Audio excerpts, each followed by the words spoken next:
Thanks for joining us today for Dublin Today. I'm Stacy Brooks, joined in the studio with Corporal Kyle Williams. We're welcoming Kyle as part of our coverage leading up, of course, to the documentary on Kyle Dinkheller that will be coming out this Friday. That's going to be January the 12th at 6 p.m.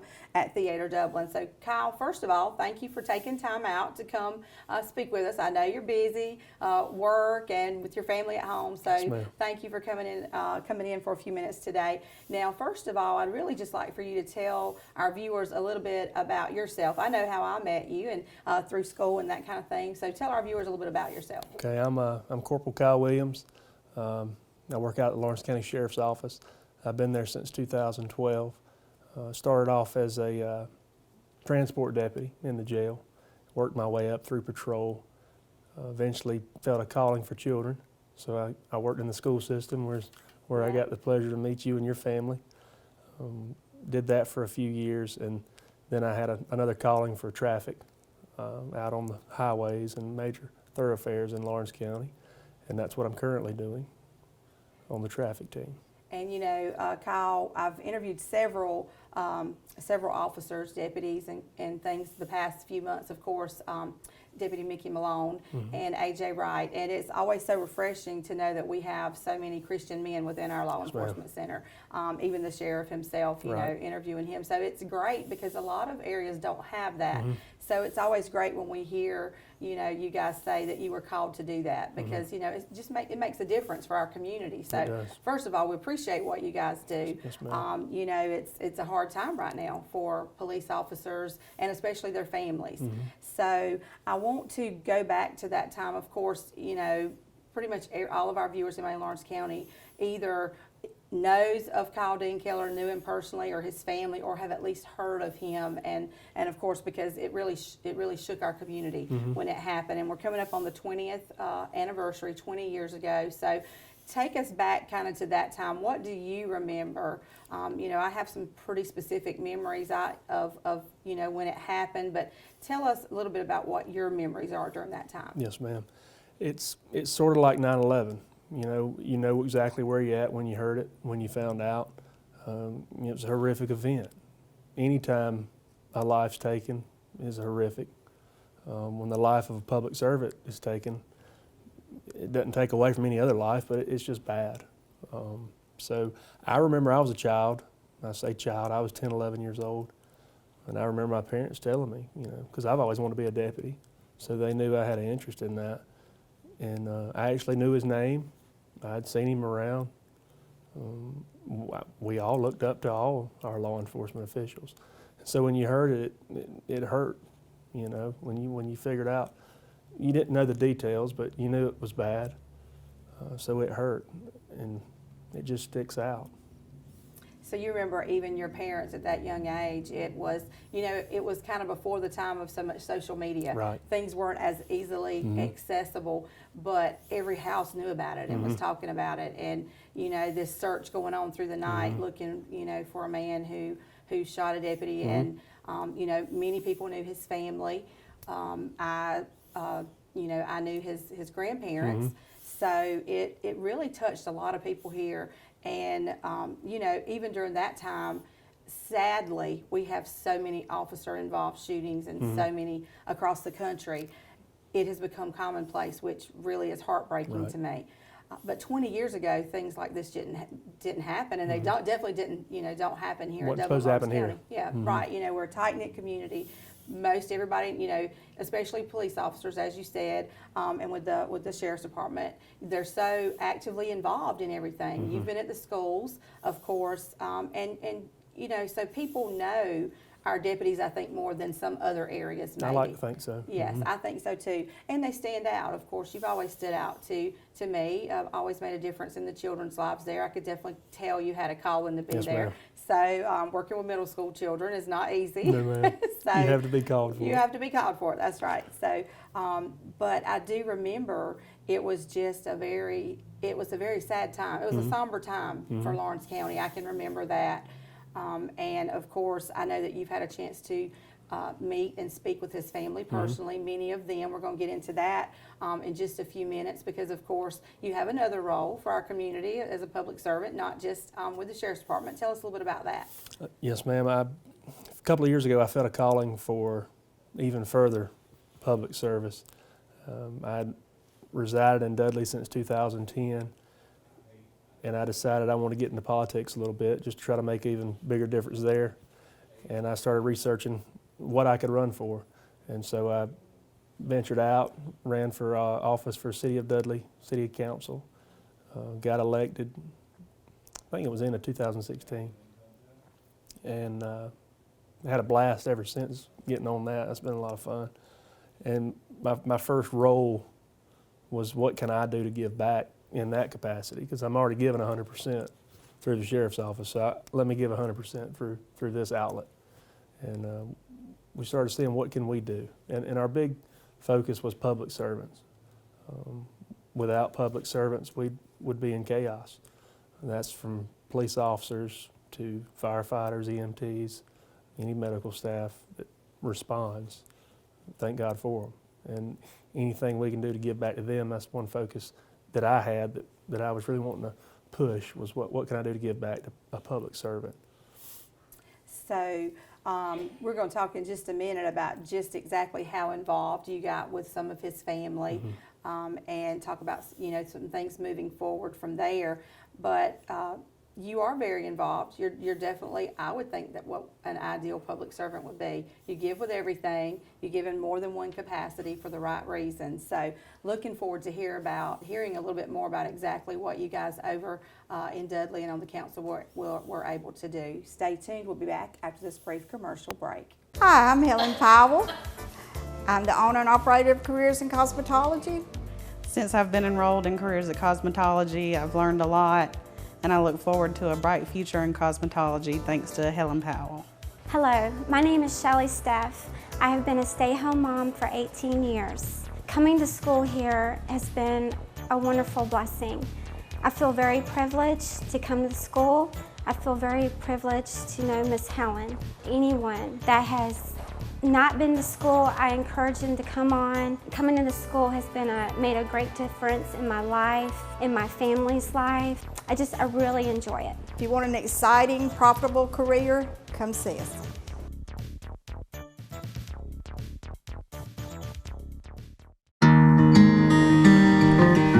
Every morning, you're up at dawn to take care of the land you love. So are we. That's why Kubota dealers are the best at understanding what you need and sending you home with the perfect machine for the job. We know more than equipment. We know you. Freeman's Lawn and Garden. Call us at 272-2198.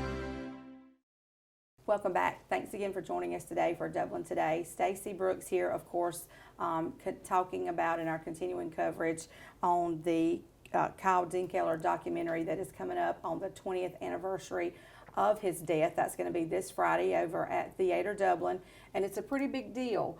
A lot of people didn't even know it was happening. It's going to be I think it's going to be pretty much like a full-length movie. They're calling it a screen. The first it's over screening. an hour. Yeah, so about an hour and a half, I think. And Patrick Shaver actually is the filmmaker who came down and did that, and I think that you've had a chance to speak with him. Before we get into the documentary as much, though, I would really like for you to tell our viewers about exactly what Dudley and the City Council was able to do in memory of Kyle. Yes, ma'am.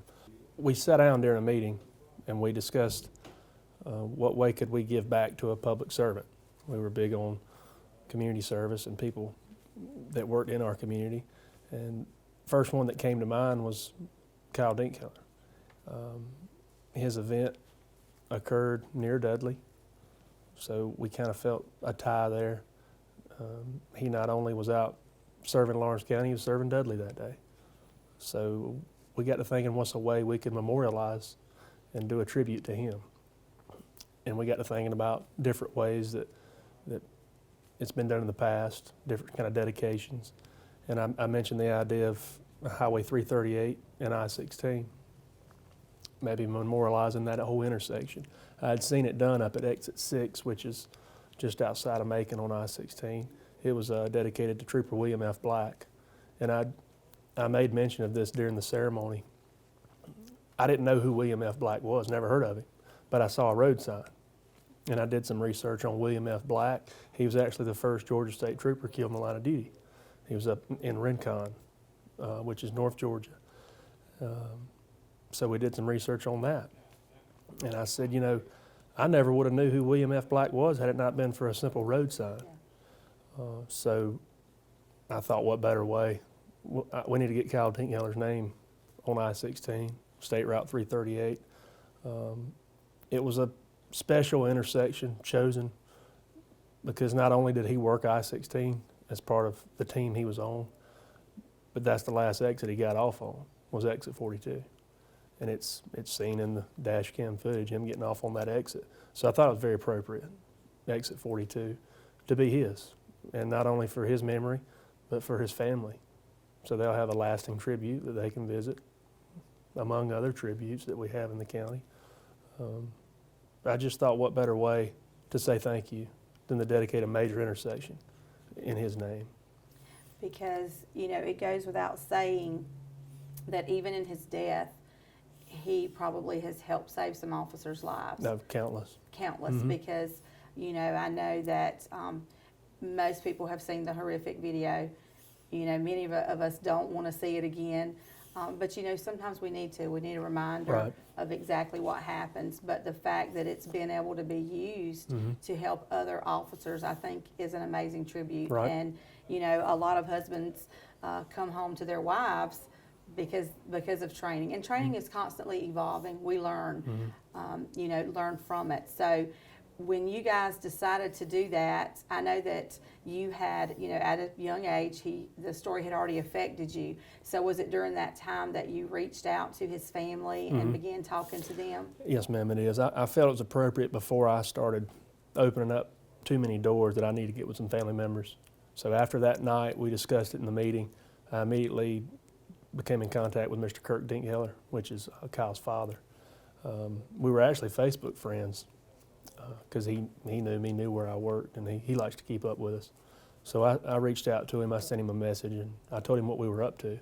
And he immediately called me. He said, man, he said, it's the best news I've ever heard. He said, that's great. I said, well, I wanted your blessings before we got started on this. I felt it was appropriate. And he was all for it. So we got the ball rolling. We got with our county administrator, Brian Rogers, some of our county commissioners. We submitted a resolution, and they helped us out wonderfully. And we forwarded it from there to our state representative, Matt Hatchett, which is outstanding. And he helped us out getting that passed through legislature, smooth and easy. And I can't thank them enough for helping me with that process. Going into something like that, you think, wow, the red tape I'm about to have to go through. But it was nothing like that. It was really beautiful from start to finish.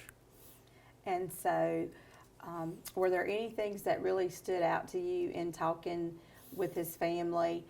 You know, it's so hard, as you said, you wanted to reach out because, you know, as humans in general, we get nervous sometimes when someone passes away. If we have a friend who maybe has lost a child or a loved one, we have a little bit of hesitation there. So it sounds like his family really appreciated the fact that basically you're making sure that we never forget him. Was that kind of what you felt going into it? Going into it, it was tough. You're always a little skeptical bringing up such a tragic event to a close family member. But as I later found out, Mr. Kirk dedicates every day of his life doing things just like we were doing. I mean, that's his job now, is to let his name live on. And so when he got wind of that somebody else had that same goal he's having, he was all about it. And I've heard him mention before about the video that he relives that video every day. And I can't imagine that. But his drive is to, you know, keep saving lives with that video. And I remember my first time watching the video. I was fresh out of college. I was sitting in a police academy in Macon. And as they do to every police academy that I know of, they play the video. And it's the worst thing you've ever seen.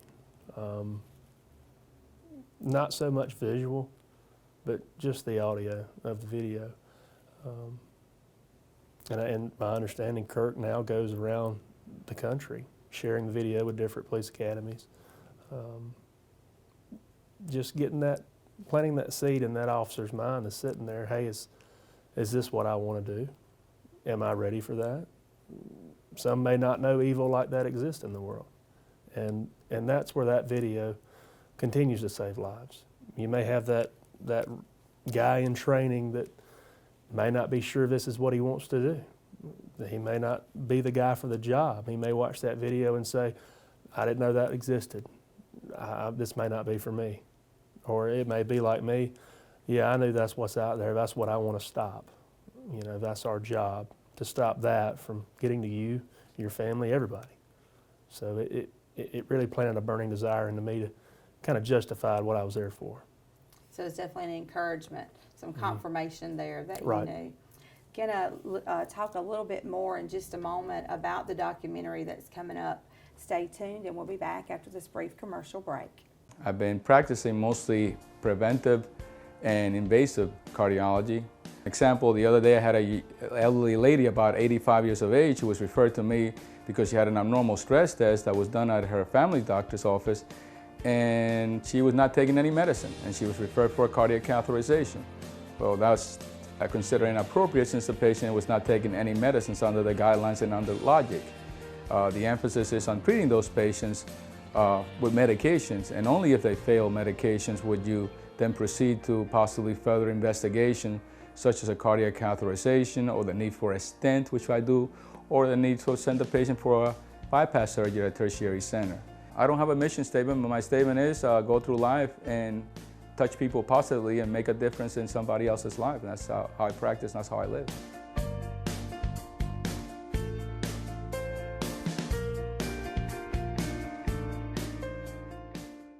Hi, I'm Perry Williamson. We've been serving the Dublin Lawrence community for over 90 years here at Williamson's Bakery. We specialize in donuts, cakes, pies, cupcakes, cookies, birthday cakes. They're our business, not a hobby. And don't forget our large selection of cheese straws. For special orders, contact us on Facebook, Instagram, or better yet, just come get you some. When you stop by, be sure to try our all-new Pig in the Blankets. We have bacon, sausage, and chicken. We're located at 1634 Veterans Boulevard, Dublin, Georgia. For the hot, freshest donuts, come to Williamson's Bakery. We proudly support our area athletics. Welcome back. Thanks again for joining us today. Again, joined in the studio with Corporal Kyle Williams, of course, talking about the 20th anniversary coming up of Deputy Kyle Dinkheller.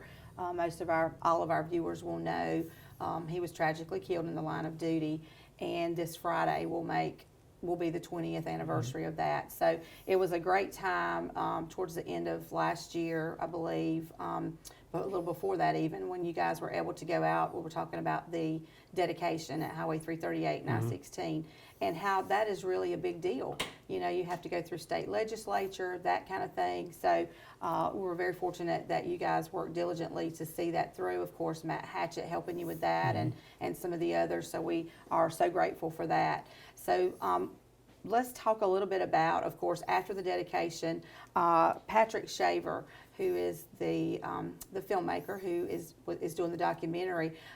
From my understanding, did he contact you guys actually at the dedication? He contacted us a few weeks before the dedication.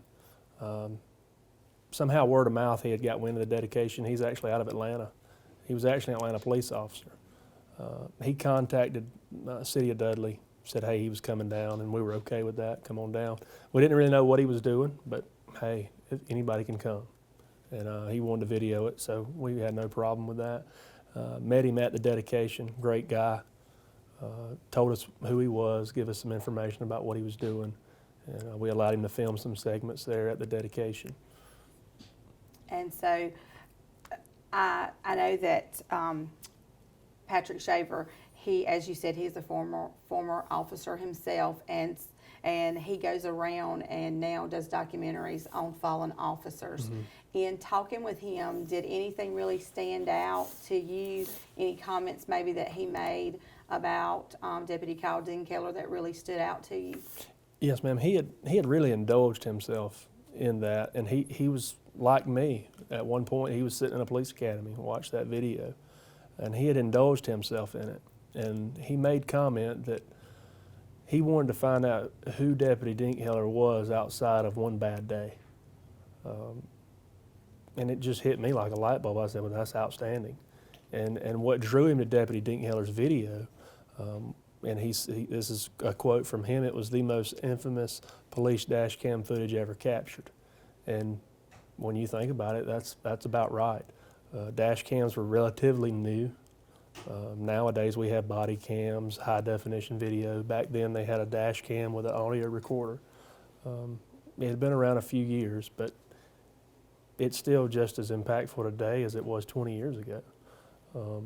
So he sought out to find out who he was. So many people were exposed to that video. He didn't want Deputy Dinkheller's name to just be attached to that video.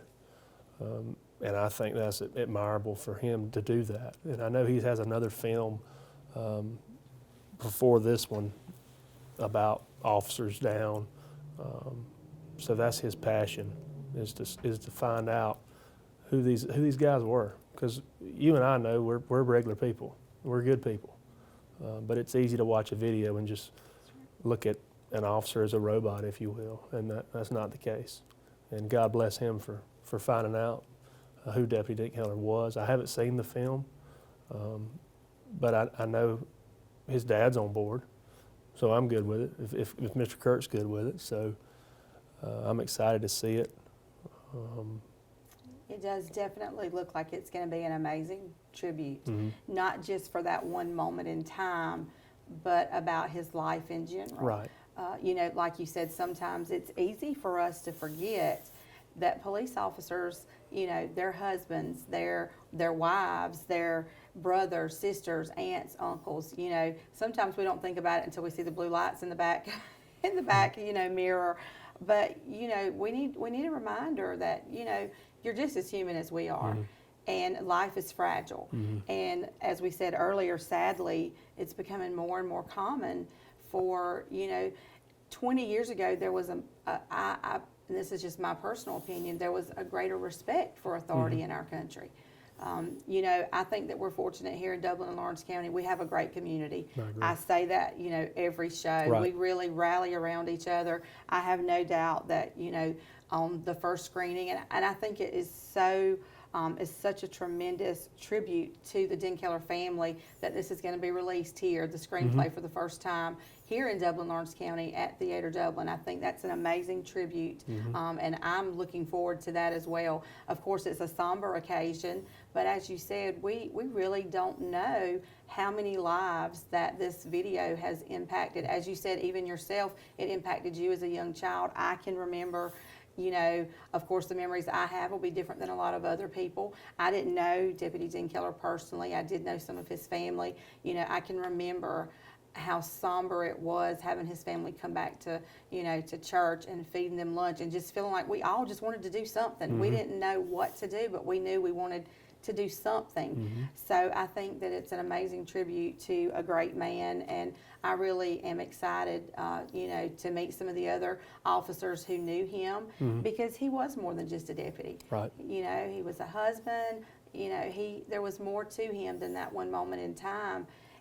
But I do think that it is awesome that one moment in time is being used in such an effectual, you know, way. Mm-hmm. Now, have you had any other contact with maybe other family members, or do you just talk primarily to his dad at the dedication? Were you able to meet some of the other family members as well? I was. I mainly go through Dad. Mr. Kirk and I have developed quite a good friendship through this. There were several family members present. I was able to speak to them, but I just mainly go through Dad out of respect. Dad's the guy. Yeah. And you know, most of our viewers will remember his grandfather, who yes. is no longer with us, but most of our viewers will remember that family and the impact they had here in Dublin, Lawrence County. Mm-hmm. And of course, if you're over at, you know, at Shamrock Bowling Center, you're going to see, memorial and that kind of thing. So I think it's important that we keep, it fresh on our minds. Sometimes if we forget, we become a little too complacent. Right. So it's great that we have those reminders. Great that this filmmaker has come and is going to share that here, not just with Dublin Lawrence County. It'll be out there for everybody. It was a very difficult time. I can remember, the impact that the district attorney's office even had. Oh, yeah. Did an outstanding job. Outstanding job, and it was difficult. It was very, very difficult time, having to find somewhere to have it, of course, being moved, from here. And then, of course, once the verdict came, and still there's not quite that closure, you've got to wait another period of time. It was just such a tragedy all the way around. It's still, when you think about it, he was such a young man. Loss of life is awful at any time. Loss of a public servant, hits close to home. I come from a military family. I have family, who've served in different branches of the military, family who are firefighters and that kind of thing. So it always hits us a little closer to home. But I think it's great. I appreciate what you guys did, the city of Dudley and the council there. And of course, I know that you were very instrumental in that. I know that you're a very humble man, but our viewers should know that you were very instrumental in having that done. Thanks. And I know that our community and his family really do appreciate that. In closing, could you tell us maybe, do you feel like it definitely had an impact on your life? Do you think about it often when you go out? Or? Yes, ma'am. I'm on the team that he was on. My badge number's 36. His badge number was 37. So I do feel a connection. I feel his presence out there with us every day. We work the same stretch of interstate that he worked. Lieutenant Sid Harrison, he's one of my direct supervisors. I know every year, January 12th, we'll go out to his memorial site, as we'll do this Friday. And we'll change out some solar lights that we've got in place. Last year, some of the deputies purchased out of their own pocket, Steve and Katie, a flagpole and put it up. And we'll go out, we'll hold hands, we'll say a prayer, just to kind of keep his memory living on. And you got to think, though, there's an ultimate price paid for us to live our everyday life. It doesn't take much to turn on the news and see how some of these countries, they don't have the police force, the military force that we have, and they're in shambles. So it's a big price paid, and it's not only police officers, deputies, it's state troopers, it's our fire department, which is outstanding, our EMTs, which are outstanding. There's great comfort in knowing that one call helps coming, whatever we need. Not everybody has that benefit, and I thank God we have that benefit, and we've got an outstanding group of people. I definitely agree. Definitely have a great group over at the Lawrence County Sheriff's Office, of course, with Sheriff Dean, of course, with the city, with the chief there, Chapman, and we just really have great public servants in general, I believe. So on behalf of me and my family, I always like to say thank you. I had the privilege of meeting Kyle some years back, and you're just one of those people who stand out.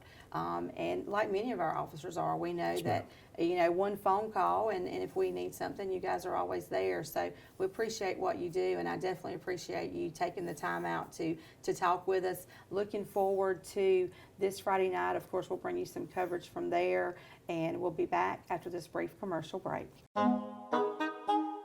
What if there was a paint that had the power to awaken something old, or painfully dated, or something you simply thought was lost forever, because it could form a strong bond regardless of age? If a paint could give any time-worn surface stunning new life, you have to wonder, is it still paint? Regal Select Exterior from Benjamin Moore, only available at independently owned paint and hardware stores. Available at Four Seasons Paint and Floor Covering. Real people, steel people. Professionals demand dependability on the job. Homeowners expect long-lasting value. And servicing steel dealers provide friendly, knowledgeable support. Right now, pick your power, fuel, or battery, and get a great value on a steel blower, starting at just $129.95. Get yours now, only at your local Steel dealer. Visit steeldealers.com or search STIHL. Cullen Supply and Engine Service, your Steel dealer at 826 South Harris Street in Sandersville and 910 East Jackson in Dublin. Welcome back. Thanks again for joining us for Dublin Today. I'm Stacey Brooks. Now we're joined in the studio now by someone who's not new to the camera or new to our viewers. We've got Sheriff Larry Dean, and then we've got Alan Baggett, who's a sergeant with the Lawrence County Sheriff's Department. First of all, thank you guys for joining us. And as you know, we're coming up on the 20th anniversary of Deputy Kyle Dinkheller's death when he was killed in the line of duty. And this Friday, there is a huge event going on here in Dublin, and we really want to let our viewers know just how important it is, number one, to turn out to support his family. But, you know, what Kyle Dinkheller went through really changed law enforcement in several ways. We've heard in watching through the documentary and other interviews we've done. So, Alan, I'll start with you, if that's okay. Now you were with the Sheriff's Department. Tell our viewers a little bit about yourself and your background. Yes, ma'am. I started in 97, the end of 97. I think it was around August. So I'd been there a few months when that happened with Kyle. I've been there a lot of years, and I'm going to say that was probably our darkest years. It was real hard on everybody there. Kyle, when he come in a room, he just light the room up. He loved to just cut up, and he was very professional and serious about his job, but he just had that about him. He'd make you smile and laugh. He just loved his job, absolutely loved it. Every time he was around him, he talked about how much he loved it, how much I was going to love it. I met him actually before I started working at the sheriff's office. Kenny Well was sheriff then. My dad worked there, and I got involved in the sheriff's office by Clyde Tipton and Stan Wright. I'd ride with them some, and I met Kyle when I was riding with them as a child. I was probably 16, 17 years old, and that's what made me fall in love with it, and been doing it ever since. Kyle was just someone, when he come in the room, he just lighted up. I mean, he's just one of them guys, and I miss him. I mean, he was a friend of mine, just great guy all around. And now we've heard from others in the community how the same thing. I really like the fact that the documentary is looking at his life as a whole. Where they're not just focusing on that last few minutes of his life, which was the use of the body cam played a definite role in the way that certain trainings are done now. We've learned that through law enforcement training, and even learning that, you know, there's the possibility that countless lives have been saved through the training with that video. And I know that in speaking with others, his dad is very proactive. You know, he's very supportive of the documentary. Great. Yeah, so you've had a chance to really meet his dad, Kirk. Oh yes, knew him then. Me and Kirk, we keep in touch. He's a great guy, so great. And it's terrible what they went through, what they've had to deal with. They've been great to us, law enforcement. I mean, that whole family has just been great to it. I really think the world of all of them. And of course, even now, it really kind of changed our community because, you know, 20 years ago, especially in Dublin, Lawrence County, you just didn't hear of, you know, someone in public service getting killed in the line of duty. I've said it before, sadly, it's not a rare occurrence anymore through our nation, but I believe it definitely, it really shook our county. As you said, it was a very dark time. Now, Sheriff Dean, I know that you were not sheriff then, but you were you were a public servant at that time. Can you tell us a little bit about that day, what happened, you know, in your own words? Well, yes, ma'am. I was working with the Department of Natural Resources. I was actually what they considered the roving ranger for the county. And naturally, we got the call that an officer had been killed. I knew the area. I knew Ranger Burnett lived actually on the same road that he lived on. And I can just remember it just like it was yesterday. They called us out there to set up, they had a perimeter, the Sheriff Department had already set up a perimeter around the area. And they knew where the suspect's house was, but he wasn't there. You know, they couldn't find him. So, you know, they had all kind of law enforcement there. I was sitting there working with the GBI. sitting there. We had a perimeter, and I remember us having our trucks parked out there, and they had the Lear in there. The Georgia State Patrol had, they was flying. They said, well, they could spot, the FLIR actually is heat sensitive, and they could always see that the man had a dog, and the dog was always going back to one place in the woods out there, and they'd already done cleared the building and the house and all that, but they, like you say, they had actually set up a ring. What I remember asking that GBI man, I said, man, how effective is that Lear? And he said, man, sometimes that thing won't pick up nothing, and I remember after they, I think it was actually Wayne Kane or another officer actually went out there and went back to where the dog, they come up with a plan, says, hey, he's going back to that dog, that dog's going back to his owner. So I think some of the officers, they actually, after we stood guard there that night, then they went in there that morning and cleared and found the man, and he had actually been shot. And it was just, but back then you just didn't hear a law enforcement officer being killed. And now, looking at it 20 years later, it's just shocking to this whole country that right here in Middle Georgia area, we've had numerous officers. While I was in sheriff's school, we had 2 officers get killed. And it's just devastating they're young men, and you just take it for granted. The people don't take life as serious as they did, or they don't consider life sacred as it seemed like it was even 20 years ago when I was in the prime of my law enforcement career. Well, I guess now, me and the sheriff, I hope I'm not in the prime of my life, but I'm in the prime of my law enforcement career, because this is the highlight of my life of being the honor of being the sheriff of citizens of Lawrence County. But it just, and like I say, Dinkheller, or Dink as he was called, became a common name. We all had to go to Georgia State Patrol GSP training center, Georgia Public Training Center. It just became a common name of, have you seen the Dinkheller tape, and when to shoot and when not to shoot and all that. And like I say, God has a purpose in everybody's life, but that video is probably trained and saved hundreds of officers' lives from just his sacrifice to his community in Lawrence County. It's just been phenomenal that how much that tape's been analyzed and talked about, and it's just a common word name. And it's sad that somebody has to die to do that, but there is some good in it because of the lives it is saving. And of course, Patrick Shaver, who was he was a public servant as well. He was in law enforcement. He is the filmmaker, and I may not get it exactly right. We had a quote from him, that he believes that particular footage is probably the most important of any footage that's ever been, been shot, basically, as far as for training purposes.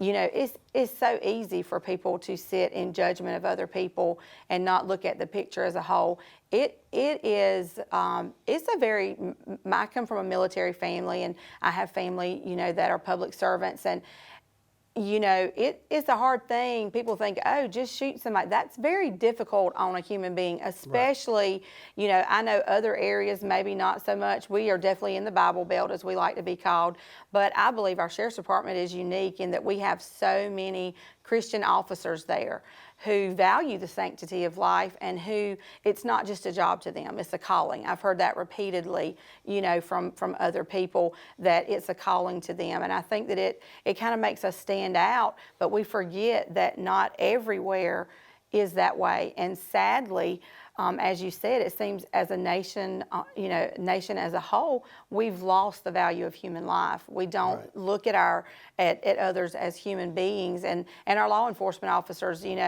Speaking with Corporal Kyle Williams yesterday, sometimes the only time we really think about them is when we're looking to make sure those blue lights aren't behind us. But you guys have families. You have families to go home to. That you have families that are waiting there for you. And our our viewers, we want to make sure we remind them of that you are, first of all, you're human beings too. And it's a little harder than people think. It's not. You just don't go ride around in a car all day. Oh no. Yeah.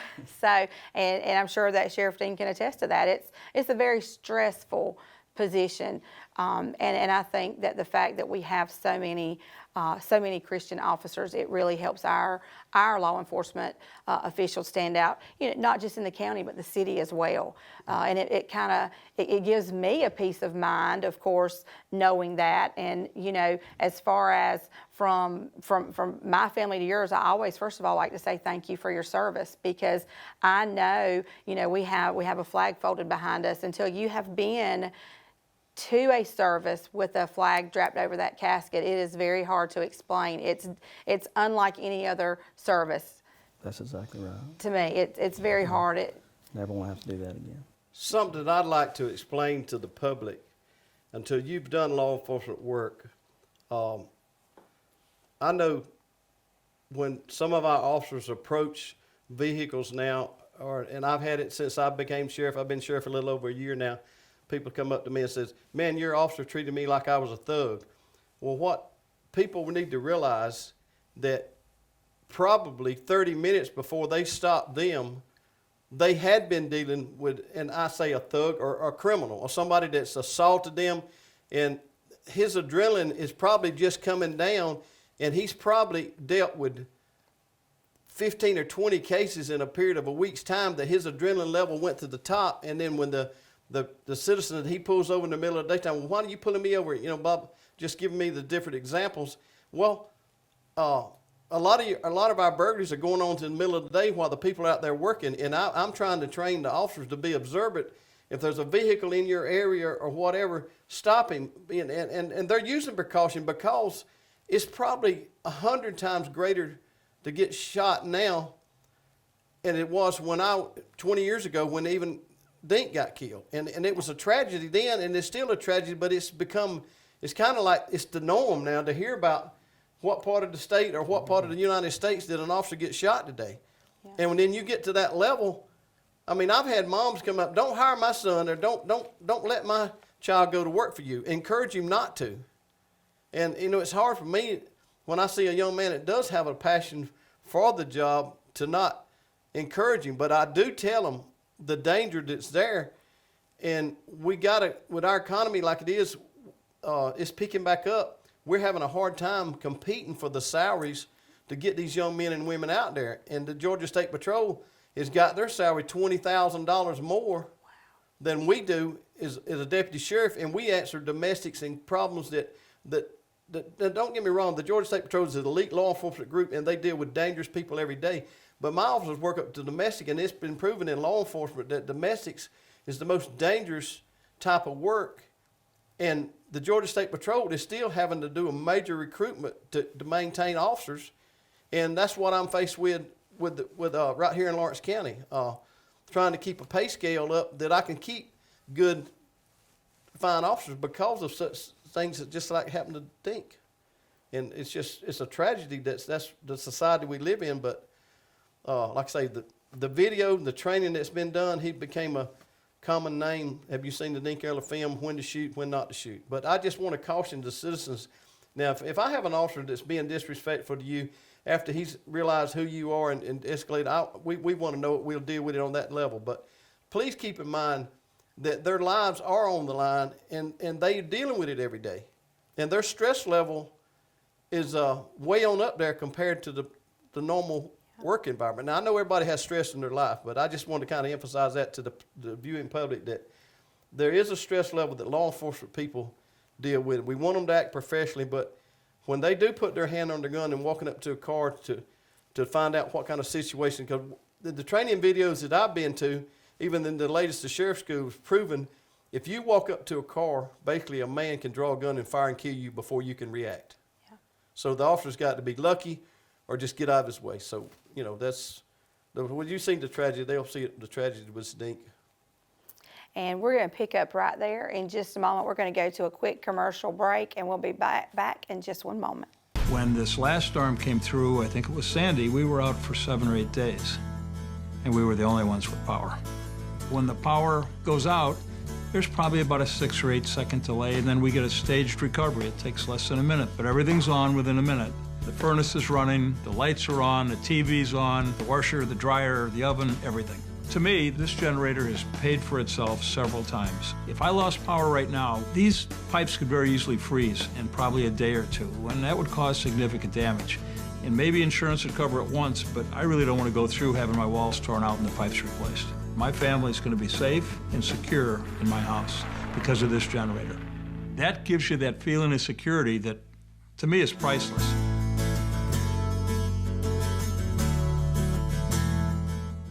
Would you like the peace and security starting today? Then call the City of Dublin Natural Gas. The City of Dublin Natural Gas, the smart choice. People know me as Dale Earnhardt Jr. race car driver, but I have many sides. At my office, they call me Boss Man. I scout the talent, close the deals, do it all with a firm handshake. Gentlemen, to others, I'm Water Cooler Dale. Have y'all seen the pictures of Janet's baby? Oh, yeah. So cute. It's so cute. Oh, man. Yes, the dimples. Unreal. For protecting your small business and more, Nationwide is on your side. Welcome back. Thanks again for joining us for Dublin Today. Stacey Brooks again in the studio with Sheriff Larry Dean and Sergeant Alan Baggett. And we're continuing our coverage on Dinkheller, the documentary. First screening is coming out this Friday, of course, on the anniversary of Deputy Kyle Dinkheller's death.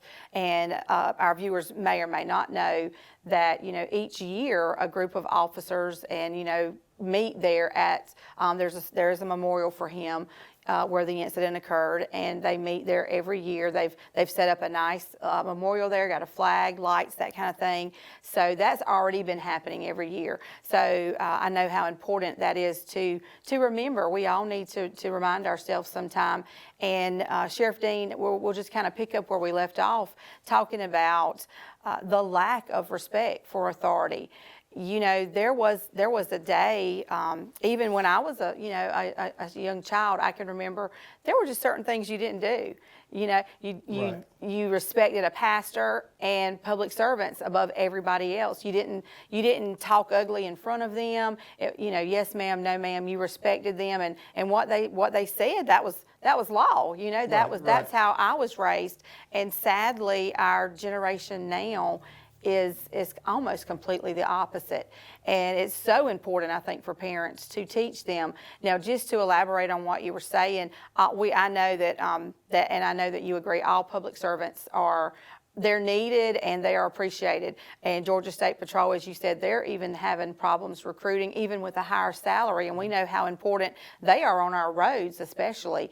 So, Sheriff Dean, I know that you have tried to really work to bridge that salary gap. Can you tell our viewers a little bit about that and why it's so important? I know we touched on it just a moment ago, but we really need good officers, and how important that, you know, that role that you're playing in trying to make sure they're compensated, because they do see the bad, the good, the bad, and the ugly. They see it all. They see danger every day. And when you're dealing with human lives and people in everyday circumstances, you can't train for the job. You can have a certain amount of training, but every call is a different call, and common sense has to play into it. And till you wear out 2 or 3 pairs of shoes, you take, just us to equip out. Alan is right here, is in charge of our equipment and getting a man outfitted out. We'll spend $1,000 getting a man just 3 uniforms and a set of work uniforms, and then all of a sudden, if he only worked 6 months with us, 8 months with us, then that money, hopefully we can hire somebody else along that can use his uniforms. But just the cost factor and the turnover, and there's a certain amount of law enforcement that nothing can teach you but experience. And you got to reward people to that. The only way the county commissioners have worked great with us in getting us equipment. We've got some new WatchGuard cameras. It's going to be an update. It's going to be it was a major purchase. The county commissioners helped us get that. But to maintain, you can't expect a man to come out here and work for a salary that he has to go always and work part-time somewhere else. And then he's taking quality time away from his family and all. And I'm just trying to get a fair pay. I mean, I'm just trying to get equal pay to the city of Dublin. And we are being paid well for our size community, for the communities around us, but we are the largest department. But we're just competitive with other agencies our same size. And that's my goal, is the sheriff to get the men a raise to the point that we can maintain help and a shorter retirement. A man at 65 can't fight like he can at 45. And that's something else that I think the community's going to have to go to planning on, because we need a retirement for all county employees, because you got to have dependable people there. And people don't understand the importance of the experience in law enforcement. I can go train. I mean, I'm not taking away from anybody, any profession, doctors, lawyers, professional carpenters, anybody. But once you teach a man that trade, he's got that trade. But you got to teach a man law enforcement experience by happens with everyday situations. Every call is different, and some things you just can't teach in a classroom. You have to experience it, and you need that time and grade and be able to reward that man to keep him there. And that's kind of why I wanted to go back to that, because it is so important. Experience is important. Of course, we've all, for the most part, most people in our community at some point in time have seen the video, or at least segments of it.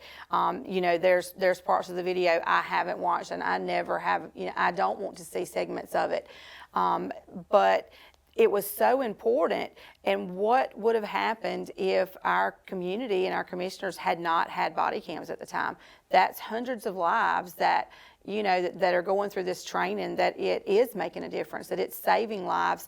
And that's why I wanted to go back to that, because experience is something you can only get experience when you can't teach it. You can't teach experience. Right. And we need experienced officers. And if we have a high turnover rate, you're more likely to have incidents occur. So that experience, which is directly linked to compensation, oftentimes prevents, I believe, at least in my opinion, I would think it helps prevent incidents like this from happening. Right. Mm-hmm. You said body cameras. Back then we had car cameras. We didn't have body cameras. Okay, I'm sorry. Yeah, yes. I just want to explain it, because right now, this is the first time the sheriff was saying that commissioners just got us new cameras for the cars.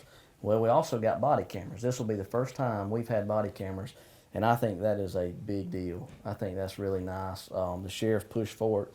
That was one of the things when he went into office he said he was going to do. He's done it, and we've got them, and they should be in play in the next month or so. So that is awesome. Yes, I did misspeak there. I want to make sure that I clarify that it wasn't. We're used to now hearing of body cameras, but it was the dash cam footage. There was a dash cam at that time, but now we're going to actually have a body cam on the officer, and you'll have that car cam that downloads to each other and plays back, and it's got different dimensions on it. It's state of the art. We thank our county commissioners. We thank the citizens of Lawrence County for supporting us. I'm just trying to get the best equipment. It's for the safety of the public, of the county, and naturally of the liability of it. It solves a lot of problems when you got everything on camera. Awesome, yes. So we have seen how important that is, and how important it is now, not just for our citizens, but to protect our law enforcement officers as well. So I know how much we appreciate how much you've worked with them, and the commissioners, as you said, have been really great in helping with that. And that goes a long way. It's great. And I do want to, touch real quickly too on after the incident with Deputy Dinkheller occurred, the town, as you said, the sheriff's department, it was a dark time. It was a dark time for our community. So we want to touch on that just briefly when we come back from our next commercial break. At Bank of Dudley, we understand that buying a new home is a time of many decisions, and we're here to help and answer all of your questions that might arise during the mortgage loan process. Our mortgage professionals, Shirley Clements and Sherry Adderhall, have over 75 years of combined mortgage experience, backed by a bank that has served this community since 1905. Call or come by and visit with Sherry or Shirley at our Veterans Boulevard branch, or go online at bankofdudley.com and get started today. Bank of Dudley, creating a custom mortgage experience with competitive rates and terms is what service is all about. Bank of Dudley, member FDIC, and an equal housing lender. Hi, I'm Anna Grace with Myers Equipment and Supply, your dealer for the complete line of Can-Am side-by-sides and ATV products. For hunting, farming, or riding the trails, Can-Am has the models you need. If you choose the Can-Am Defender side-by-side, which is engineered to maximize a hard day's work on the farm or on a hunt, Defenders offer 20% more torque than its rivals. You can carry 1,000 pounds of payload or tow 2,000 pounds of cargo. You will appreciate Can-Am's precision engineering and industry-leading performance. Come into Myers Equipment today and see the full line of Can-Am ATVs and side-by-sides. Can-Am, the ride says it all. Welcome back. Thanks again for joining us for Dublin Today. Stacey Brooks here now with Chief Deputy Stan Wright and, of course, Sergeant Alan Baggett. Again, thank you guys for what you do. Thank you for taking time out. I know it's a busy day, as always, for law enforcement, but I do want to make sure that Chief Deputy Stan Wright, that you were actually working at the Sheriff's Department, Sheriff's Office, when Deputy Dinkheller was killed in the line of duty. Can you tell us maybe a little bit about yourself and kind of what you remember specifically about that day? Well, about myself, I started in October of 1985. Then Sheriff Ronnie Rogers hired me first. Actually, I guess I could say his Chief Deputy Porter Wood hired me. I started off on the radio, and back then we were down under the courthouse, and you wore not just one hat, you wore several hats. So I was radio operator / jailer at times, and went from there to go into mandate school in 1987 and started on the road as a patrol deputy. And since then, I guess I've done everything there is to do at the Sheriff's Office. So, of course, Sheriff Dean was just telling us how important experience is. That's something that you can't teach, that you gain on the job, and that's one reason he's trying to not have, a high turnover rate at the Sheriff's Department, because we need that experience. Now, take us back to that day. Were you on duty the day that happened, or did you get called in? Exactly what do you remember about that day when that call went out? I remember the phone call I got about it. I was not on duty. Kyle and I never really worked same shifts. We were always opposite. We talked some at the office and all that, and I considered him a friend, and he considered me a friend. I thought the world of him, but we didn't ever get the chance to work together. But I was at home that evening, and I got a phone call from my cousin. Scanners were very popular back then. And my cousin called me, and he said, "What is going on?" Now, that's pretty much prior to cell phones and all that too, so he called me on my house phone. And I said, "What are you talking about?" He said, "Something bad has happened." And I called 911, and the dispatchers were crying. It's a very dark time for our community. Yeah. Even now, as you relive it, and I hate for you to have to do that, but I do think it's important for our viewers to know that, our public servants, we're human. We have feelings, or for you guys, you have feelings, you have emotions, and it's hard, especially because you have been through that training with that entire video and seeing exactly what happened. And we've talked a good bit about the importance of that dash cam footage that's used now in training to save officers' lives, and how important that is, but also how important it is to remember Deputy Dinkheller not from just that one moment in time, that, he was a man, he had a family, and that made it even more difficult, I know. Can you tell us maybe a little bit about what the community, and Alan, I know you were there too, if you want to weigh in on that exactly, what kind of went on in our community during that time, because this was unheard of, that we had an officer that was killed in the line of duty. So we've already, established it was a pretty dark time. Tell us a little bit about, the days right after, and of course leading up to his service, and then you have the trial. Tell us a little bit about that. It was a heinous crime. I mean, nobody ever expected anything like that to happen right here in Lawrence County. Knowing it could, but planning for it and preparing for it and expecting it's two different things. And the dash cam video you brought up about, The training, yes, that was good. That was good in so many ways because of the training. There have been a lot of people who have been trained through that video. Also, the prosecution phase. Nobody can sit down and write what you saw on that video, and I've watched it one time and one time only. Yeah. Me too. It's, you know, of course, there's parts of that that I haven't seen, and I have no desire to see. I am grateful for our law enforcement that we have it to train, you know, law enforcement officials, but I'm kind of like you. Sadly, we live, you know, 20 years ago, we didn't have Facebook and that kind of thing, so things didn't spread as quickly. As you said, you actually got a call on a home phone, which many people don't even have anymore. And it's kind of strange how quickly times have changed. You know, 20 years, you know, as you hit 40 and up, 20 years doesn't seem like that, you know, that long ago. And it's everyone I've talked to regarding Deputy Dinkheller, they remember it. It's fresh, it's vivid on their mind. You know, he's kind of a household name here in Dublin-Lawrence County. And of course his family, great people, help the community here. As you said, his dad still continuing to help law enforcement. How were some of the ways that you saw maybe our community changed, Alan, or come together at that time?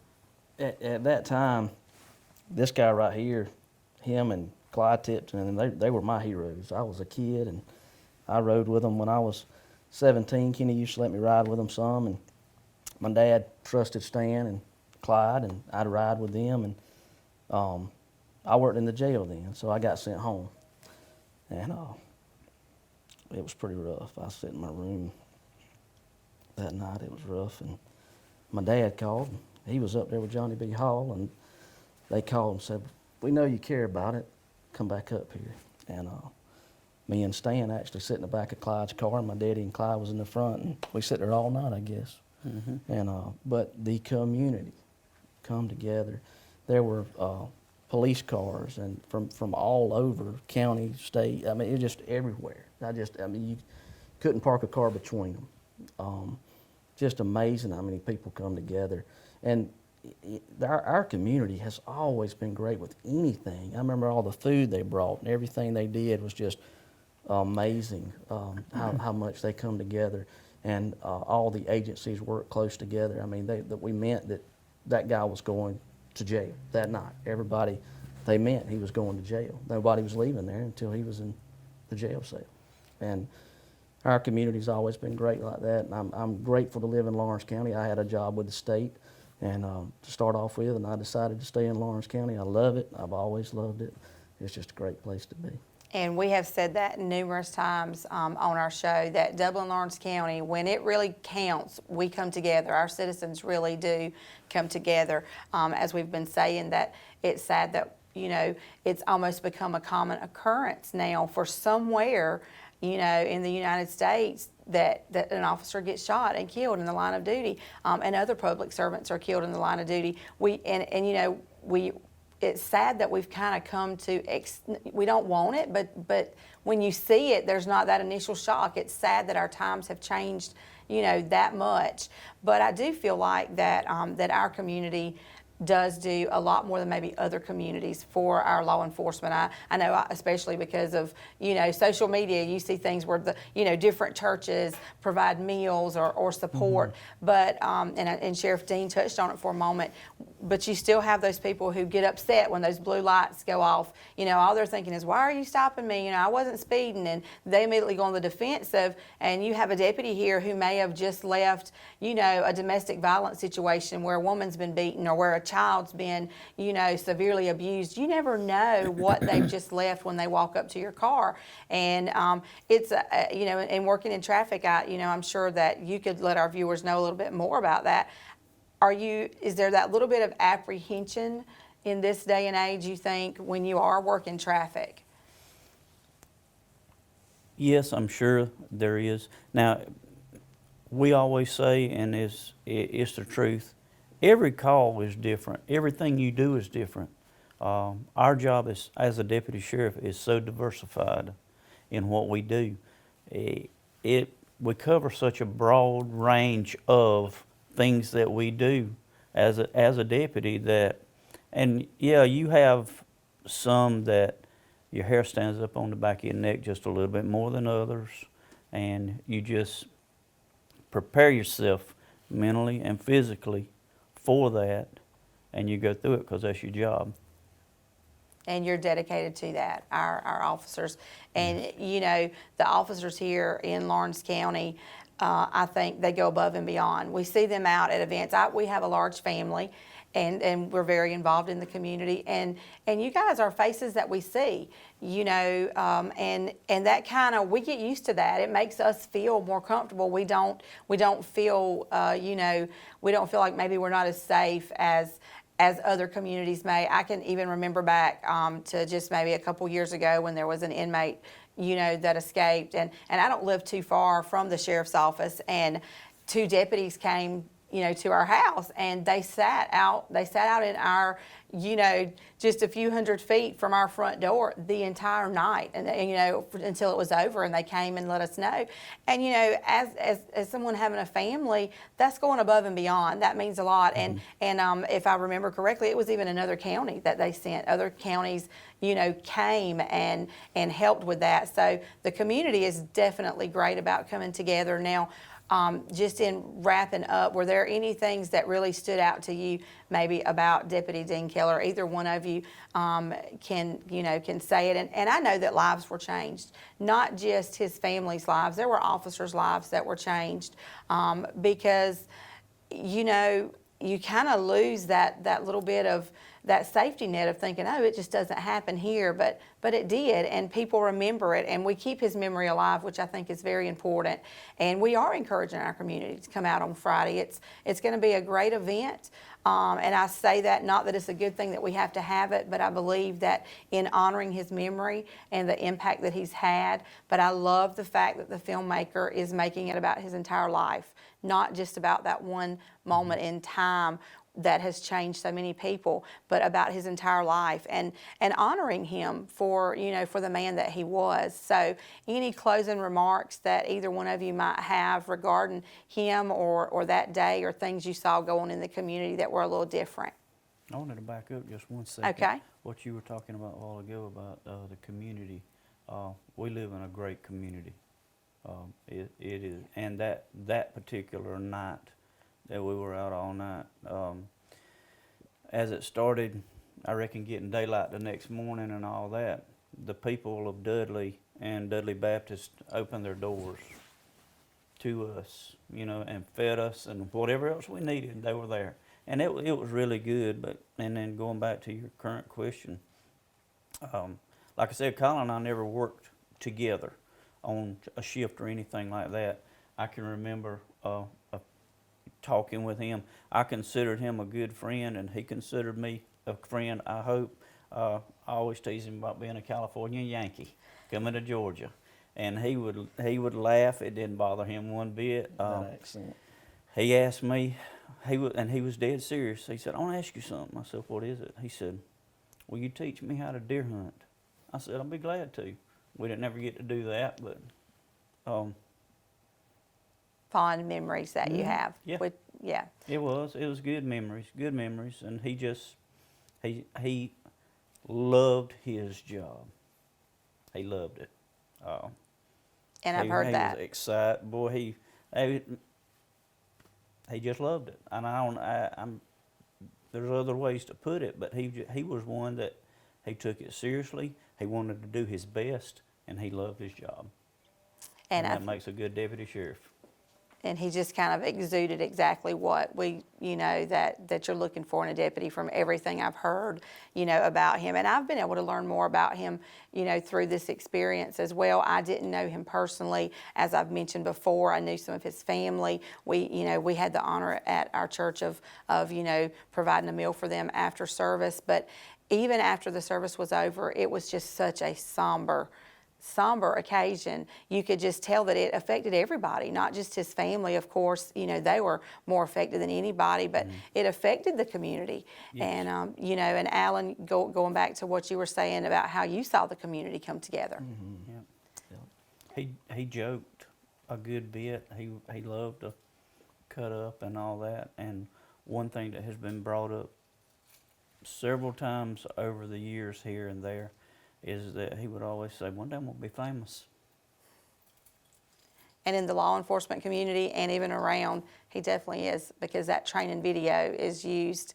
You know, we never know what God's plans are for anyone.